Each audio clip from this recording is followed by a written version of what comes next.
Religious language. Introduction. The problem, Wittgenstein, whereof we cannot know, therefore we cannot speak. Part of the Vienna Circle. Became known as the debate problem. No sentence which describes the nature of a transcendent God can possess any literal significance. He claims statements such as God is loving and powerful cannot be analytically or synthetically verified and cannot therefore be used and are meaningless because of the conclusions of the Vienna Circle. The debate, religious language, is not concerned with whether or not God exists, or what God is. It is solely concerned with working out whether or not religious language means anything because of the nature of the sentences. Theists claim God is a reality and can therefore speak of him. Versus the logical positives claim that statements about God have no meaning because they don't relate to anything that is real. Cognitive versus non-cognitive. A major philosophical distinction in language is made between language which expresses knowledge and language which doesn't. Cognitive language expresses facts and knowledge. Non-cognitive language expresses metaphysical concepts, feelings, colors, which we can never empirically prove. Critics of religion might emphasize the non-cognitive nature of much religious language. Summary. Cognitive language conveys facts, i.e. things that we can know or prove. Non-cognitive language conveys information that is not factual, i.e. emotion, feeling and metaphysical claims.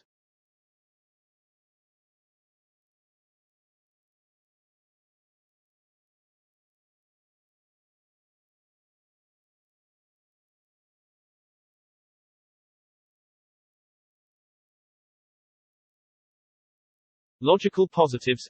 Logical positives. A group of philosophers concerned with the truth contained in the statements that we make. In other words, do they mean anything? Includes who claims any statement that has no proof must be non-cognitive. Quote, a statement which cannot be conclusively verified cannot be verified at all. The argument. Verification, checking a statement to see if it is true. The verification principle states that a statement which cannot be conclusively verified is simply devoid of meaning. Claims this as statements can only be meaningful if they can be demonstrated, and these can be divided into two types: 1. Analytic propositions, true by definition, either because this is required by the definition of used words, or b. It is mathematically certain.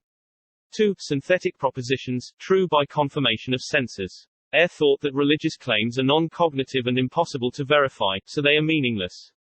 He does not say that they are just false, it is more that they cannot really tell us anything at all. Summary. Religious language is meaningless because they are not a. Verification, uses analytic propositions, statements that contain all the information within the statement that we need to verify them. b. Verification in principle, uses synthetic propositions, statements that can be confirmed through the use of the sense, i.e. by resource to empirical data.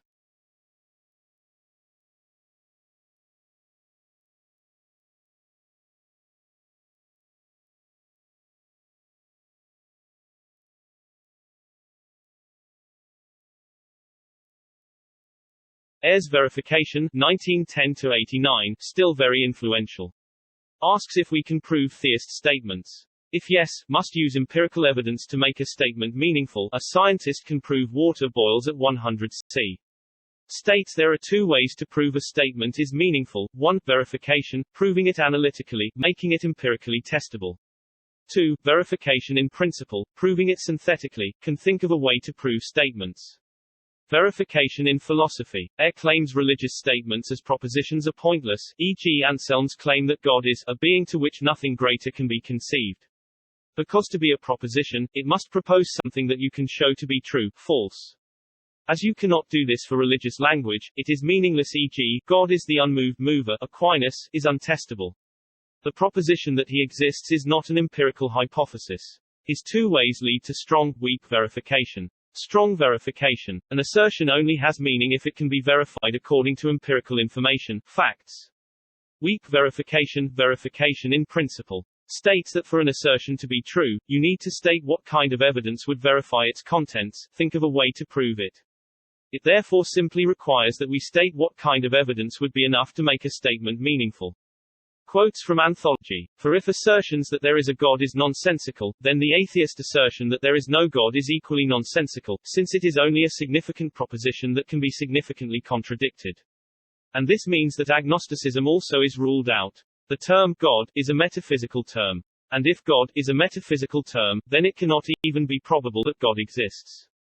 For to say that God exists, is to make a metaphysical utterance which cannot be proven either true or false.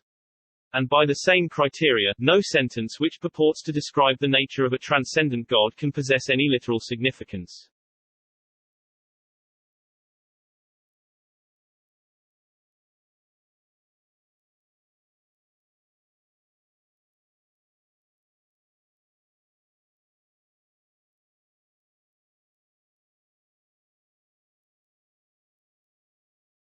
Flu's falsification. Explanation. Inverse of verification works the other way. Do they make sense? Reason. Flu claimed any positive claim we make also assumes that we deny its negation. Once you say something is correct, you prove it's not wrong.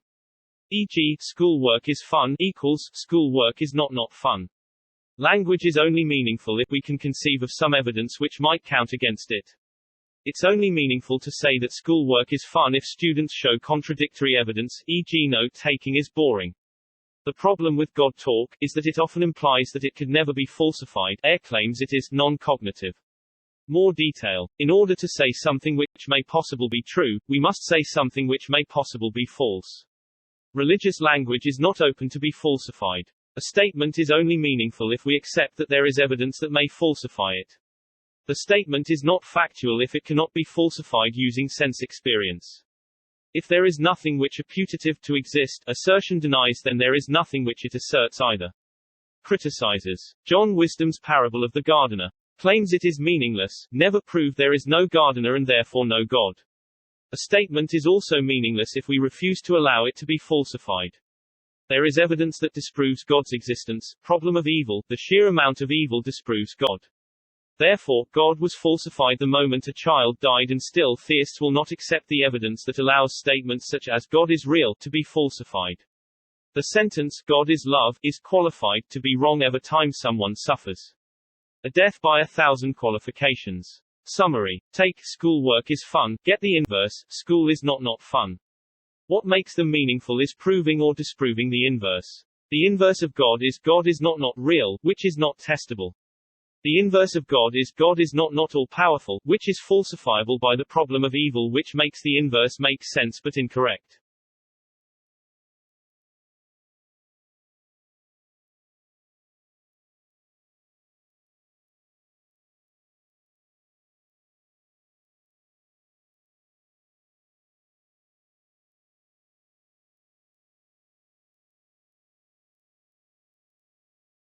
Hick's eschatological verification. Explanation. Supports that religious language is meaningful. Talk of God might be verifiable in principle. Convincing evidence is not apparent now, but it could be in the future. The whole idea of final judgment implies God will be seen and known. Hick calls this future possibility eschatological verification.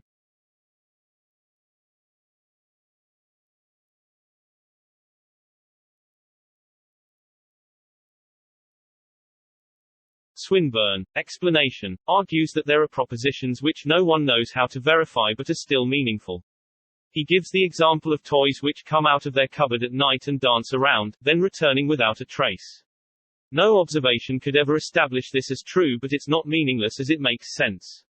We can never gather the evidence required to falsify the statement. According to Flu's falsification principle, that analogy shouldn't make sense, but it does fails to disprove Ayer's strong verification. Just look up definition of a toy, which will include unmoving.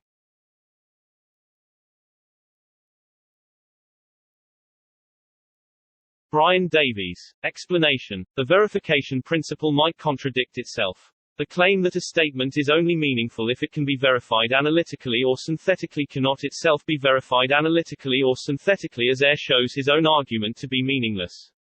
Is the verification principle then meaningless? Basil Mitchell. Explanation. Objected to the idea that religious claims are groundless blicks. They are grounded in some facts if not conclusively verified. Theists do allow evidence to stand against what they believe. They recognizes, for example, the problem of evil, which claims they don't recognize these problems but they do as they write theodicies.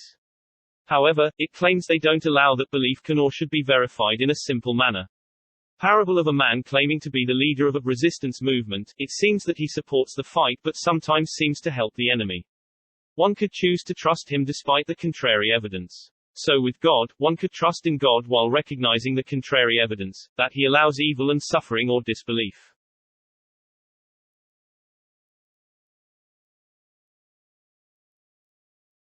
Summary. Hick on verification, if of literal significance, as it can be verified when you reach heaven, hell. Aaron Swinburne says there are some statement you can't verify toy analogy, but it still makes sense. Davies on verification. Verification principle contradicts itself, cannot analytically or synthetically verify meaningfulness. Mitchell on verification. Definition of faith is belief without evidence, verification in principle, and therefore you can still believe. Hick on falsification. Cannot falsify, I will meet God after death, as can think of a way, dying. Swinburne on falsification. His analogy shouldn't make sense as can't falsify it, but it does. Davies on falsification. Falsification in principle is not up to analytical, synthetically scrutiny, uses unprovable language. Mitchell on falsification. Do recognize problem of evil but continue to believe as have they faith it has purpose.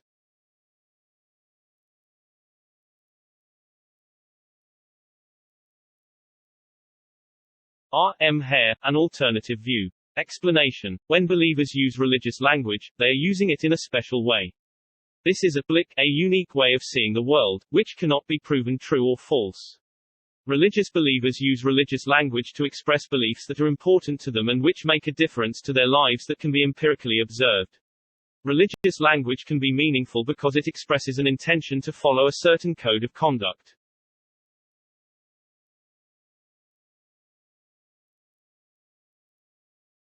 Analogy, Aquinas. The problem. Aquinas, there are two types of language, equivocal and univocal language.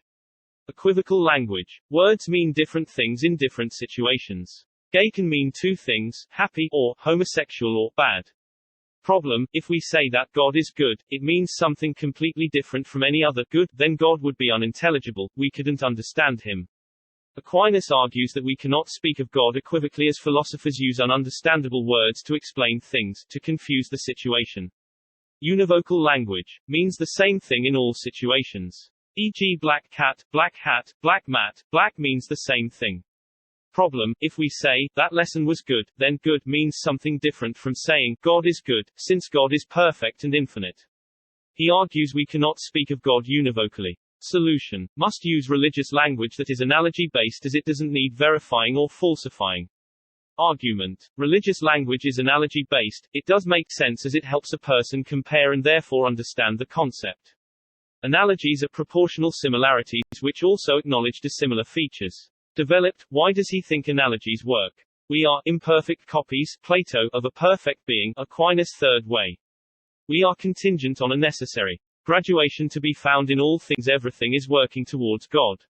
All we can use in human language to talk of God is analogy, to either prove, disprove him, must use words. The best way is analogical language. Analogy is the use of language in one context to understand in another, is to all being the cause of their being goodness and every other perfection, and this we call God.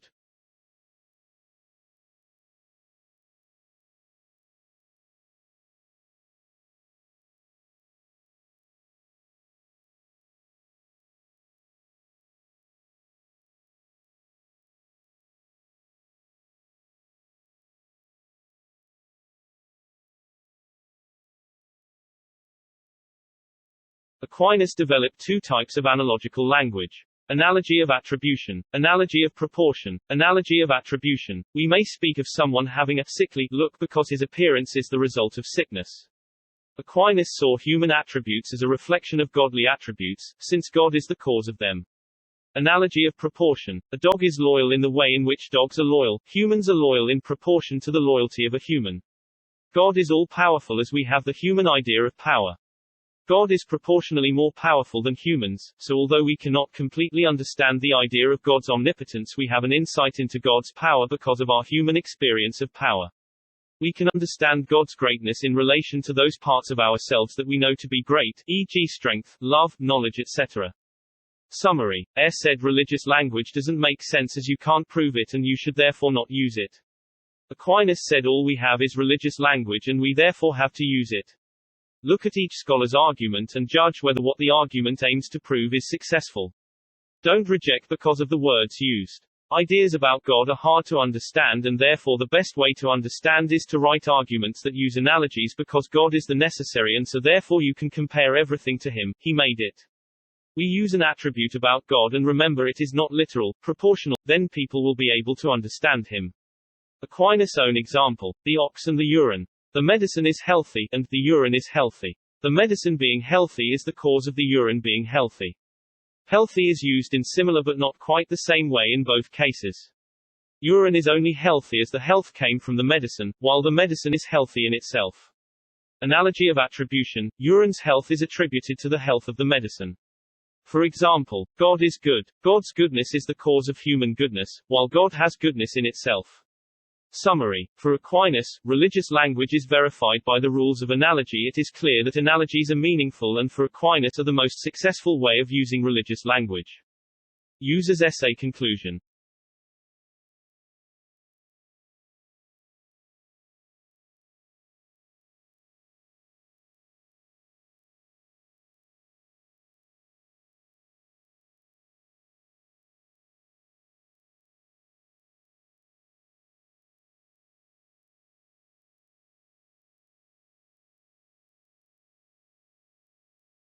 Ian Ramsey. Explanation. Users supporting Aquinas as a modern version. Analogical language is non-cognitive. It helped the theist think of God's goodness in greater and greater depth until eventually they have a better insight into God's goodness, and so respond to this insight with awe and wonder. Developed. How to write an analogy. Ramsey refers to models and qualifiers. A model is an analogy to help us express something about God. The qualifier is what acknowledges that we are not being literal. God isn't a shepherd, shield, thunder, from Anthology. Example: God is good, lead by John is good, then Mother Teresa is good. The model is the word good, used in all. We have human understandings of good, and when applied to God it is a model for understanding God's goodness.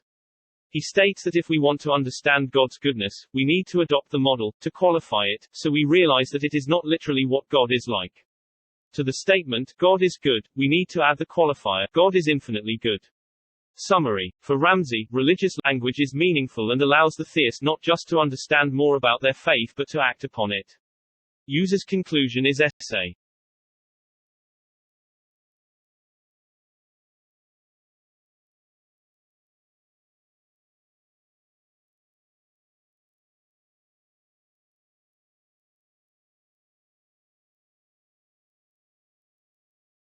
Strengths. Paul Tillich shows that religious language allows people to have a relationship with God, understand their faith.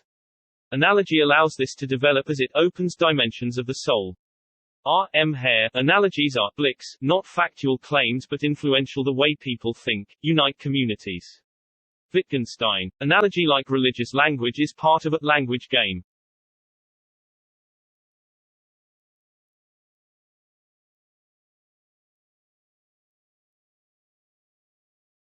Weaknesses. Dawkins. Criticize Aquinas' claim about proportionate analogy. Asks, are humans really created in the image and likeness of God? Maybe because of evolution. Makes the assumption that analogies work because we are graduating towards God, which is not true. Hume. Evil in our world is also an analogy to God equals then might make a perfectly good God impossible. Swinburne. Criticizes Aquinas for producing an unnecessary theory. Claim that we can speak of God and humans as good, univocally, it is just that God and humans possess goodness in different ways. People naturally understand the difference in good, in the context they are in unneeded theory.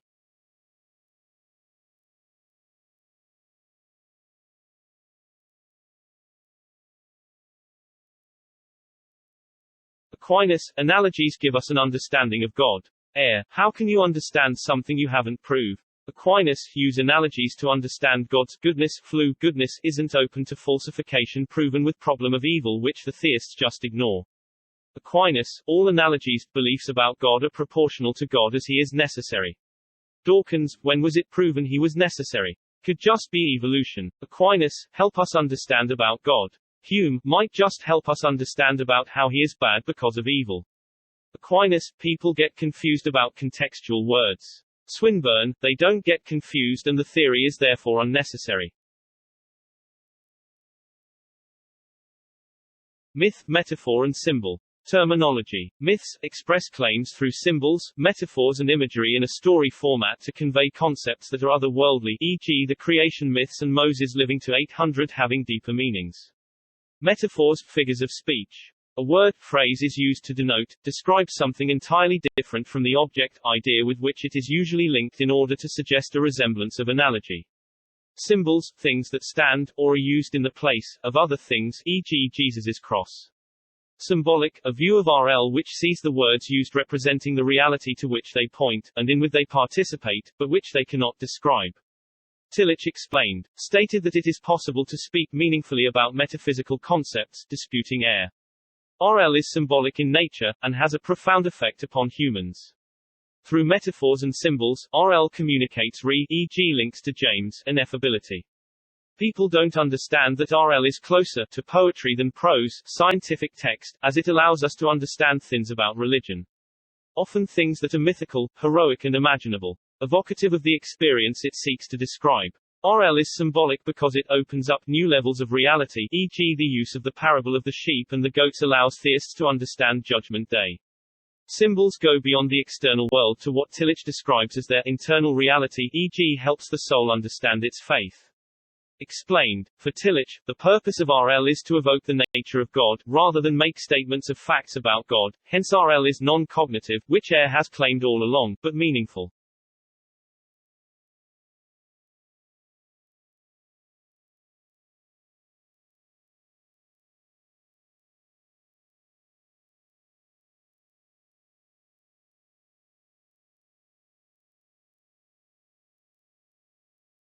Strength J. R. Randall, explained. Discusses the significance of symbols. RL is a human activity which makes a special contribution to human culture. Symbols have shaped modern society.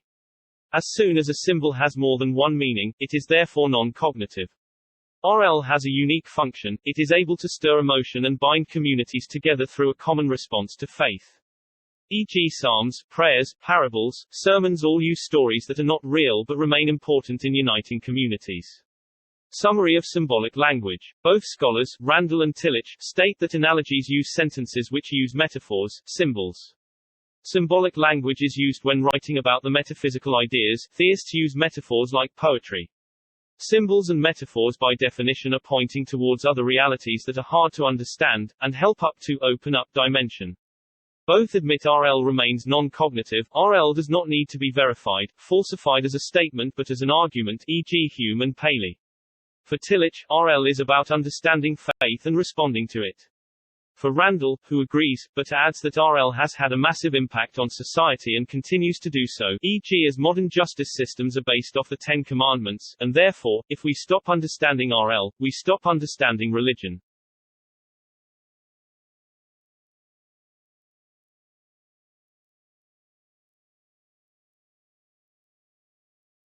Weaknesses. John Hick stated that symbols can mean different things. Argued that the idea of participating in a symbol is unclear as their full meanings cannot be verified to everyone. Take the flag example, in what sense does it really do anything? Is there really a big difference from signs? William Alston objected that symbolism means that there is no point in trying to determine whether the statement is true or false, because Tillich's symbols are not literally true.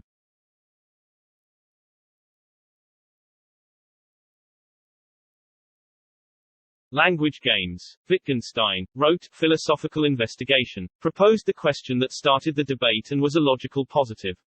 However, after thinking about it, solved it with language games.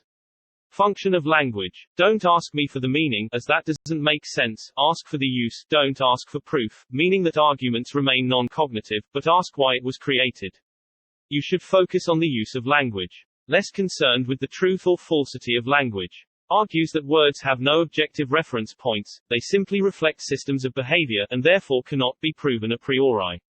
For example, the Hail Mary is objective as you can't explain the meaning as it reflects your inner need to pray. For RL, he thought that function might be more important than meaning. Language games. He argued that all language works through a series of language games. Have to know what game the terms are participating in to then know its purpose. Problems with RL occur through the misunderstanding as people think words cannot be used in different language games. The problems are not really inherent in the words themselves. Meaning is all about observing convention, just like in a game. There's a right and a wrong way to do things. Learn the rules of the different branches of philosophy and the language will make sense. Example, the spirit of the game, ask what we are using it for, would mean a different thing coming from a P teacher rather than a re teacher and therefore has different meanings. Ask the context of the word being used. To use a word you have to first understand how it works. You don't verify it, you look at the context. Game of chess, another example, you might be told that a piece was called a king, but without understanding the rules of chess, you could never use the piece.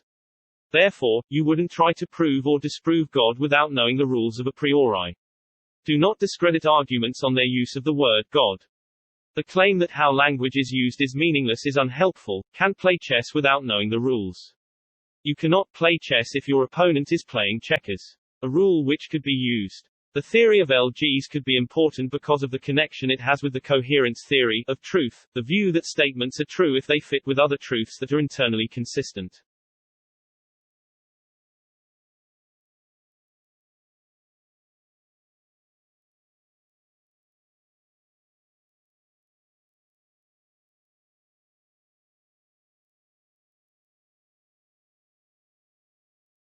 Strengths. D. Z. Phillips. Religion is a LG as it cannot be either grounded or criticized in reason, it is a system all of its own. The reality of God or religion does not lie in the abstract issue of whether he exists, but instead is located in the words, practices of religion. We will never prove, disprove God, so instead should look at religion's part in society and accept that that is the era we live in. What God is defined by the LG of faith, linking to Basil Mitchell. Just as in general games of life, we do not require an abstract justification, e.g. need no proof to say, my mom, dad loves me, to work out what they are all about, so too with religion we have to take part to find out, need to try Marmite to know if you like it. If a philosopher wants to give an account of religion he must pay attention to what religious believers do and say. It is not the task of a philosopher to decide whether there is a God or not, but to ask what it means to affirm or deny the existence of God. Paul Tillich shows that RL allows people to have a relationship with God. LGs allow this to develop, open dimension of the soul, allows relationship with God. R. M. Hare. Words are not factual claims but influence the way people think and unites communities. Blix.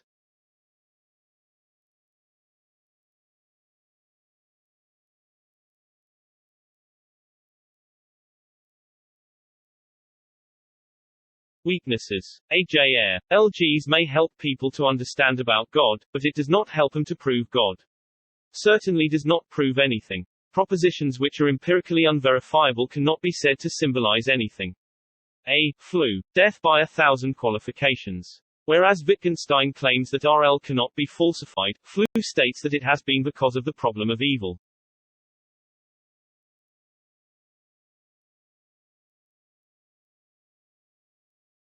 Thank you for watching. If you want this channel to upload more videos on A-level religious studies, please like this video and subscribe this channel. To purchase notes or if you have any questions, please see description.